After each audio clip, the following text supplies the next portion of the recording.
Okay bye. স্টোরে পৌঁছে রফিককে ছেড়ে দিও। হ্যাঁ ঠিক আছে। Sir good morning. Good morning sir. Morning. Hello, hello. আপনি রিক মুখার্জির বাবা বলছেন? হ্যাঁ বলছি। রিদিম হসপিটাল থেকে বলছি। আপনার ছেলের একটা অ্যাক্সিডেন্ট হয়েছে। What? Please come fast. Rick? হ্যাঁ। But how?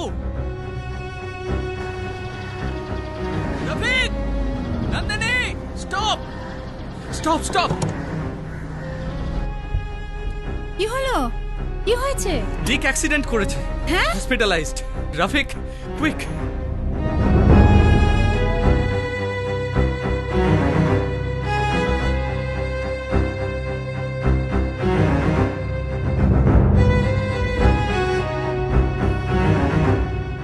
কিরে কি করে হলো এসব? চুপ করে আছিস কেন, বল। আসলে আমরা স্কুল বাস থেকে নেমে স্কুলে না ঢুকে সিনেমা দেখতে গেছিলাম অ্যাক্রোপলিস মল। অ্যাক্রোপলিস?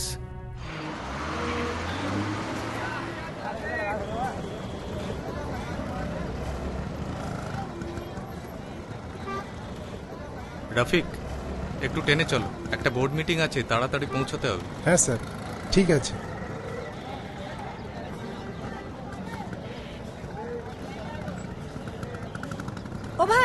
ও ভাই শুনুন, ওখানে কি হয়েছে ভাই?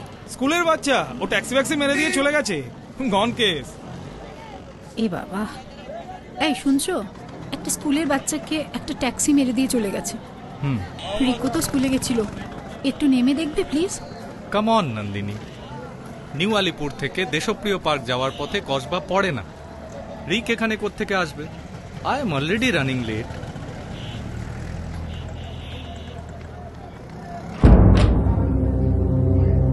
সিস্টার, আমি রিক ব্যানার্জির মা।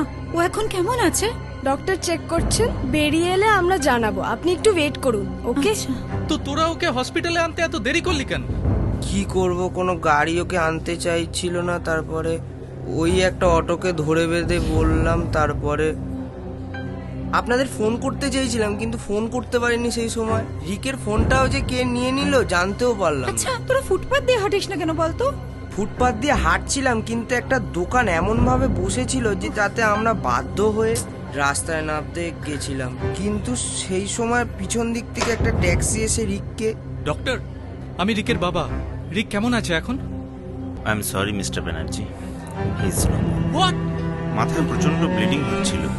যদি একটু আগে নিয়ে আসতো তাহলে তো বাঁচাতে পারতাম।